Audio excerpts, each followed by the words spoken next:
মধ্যের ঈদগাহ মাঠে আর কি গতকাল একটা ফুটবল টুর্নামেন্টের সেমিফাইনাল খেলা ছিল মধ্যের চর আর বাটি কৃষ্ণগড়। এর মধ্যে লাস্ট 3 মিনিট আগে খেলোয়াড়দের মধ্যে একটা ধাক্কা দেখতে হয়েছে। পরবর্তীতে এই দর্শক মাঠে নামা গেছে ওই যে মধ্যচরের পক্ষে, পরে হাতাহাতি হয়েছে, পরে কমিটি গুলো বাধা দিতে গেছে, পরে কমিটির সাথে তাদের একটা ঝগড়ার সৃষ্টি হয়েছে। তা যাই হোক, গতকাল প্রাথমিক ভাবে আমরা একটা করছি।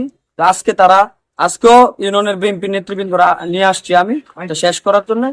আমরা দরবার মানিতে এদিকটা শুনি যে ওই পূর্ব পাড়ার আর পশ্চিম পাড়ার ঝগড়া লাগছে। পরে পরিস্থিতি নিয়ন্ত্রণে আনতে আমি এসিলেন মহোদয় উনি নির্বাহী ম্যাজিস্ট্রেট আমাদের এসিলেন মহোদয় ফোর্সও আসছে আর কি পরিস্থিতি নিয়ন্ত্রণে। গতকাল বাটি কৃষ্ণগড় এবং কলেজপাড়া রোডের খেলা ছিল।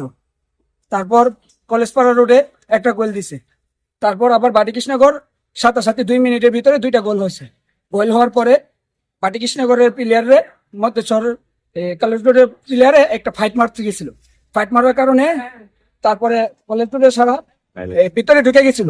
ভিতরে ঢোকার পরে আমাদের যে কমিটি আছে মধ্যচরের ঈদগাহ মাঠের, তারা আইসা তাদেরকে ফিরানোর মাধ্যমে তাদেরকে সাথে মারামারি শুরু হয়ে গেল। এরপর যে 2 আটি বরবাড়ি এবং পূর্বপাড়া নিয়ে একটা মারামারি সৃষ্টি হয়ে গেল এবং এই মারামারি প্রায় 1 ঘন্টা চলছে। তারপর আমরা স্থগিত করছি এবং আজকে সকালে 10টা থেকে ঝগড়া শুরু হয়েছে। এখন সেনাবাহিনী পুলিশ আসার সাথে সাথে ঝগড়া স্থগিত হয়েছে। মধ্যস্থল পূর্বপাড়া পশ্চিমপাড়া এখানে একটা ক্লাবের গতকালকে একটা ফুটবল টুর্নামেন্ট ছিল, যেটা আমাদের অনুমতি ছাড়াই তারা করছে, আমরা জানি না।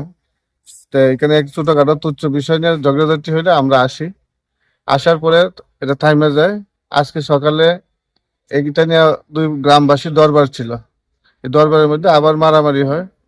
প্রায় 2 ঘন্টা ব্যাপী তারা 2 গ্রামবাসী পশ্চিমপাড়া এবং পূর্বপাড়া সংঘর্ষে জড়ায়। আমরা আসার পরে থামানোর চেষ্টা করি। পরবর্তীতে সেনাবাহিনী আসে, ম্যাজিস্ট্রেট আসার পরে এখন পরিস্থিতি নিয়ন্ত্রণে আছে। শুনেছি 2-3 জন ইনজুর্ড হয়েছে। আমরা অভিযোগ পাইলে আইনগত ব্যবস্থা নিব।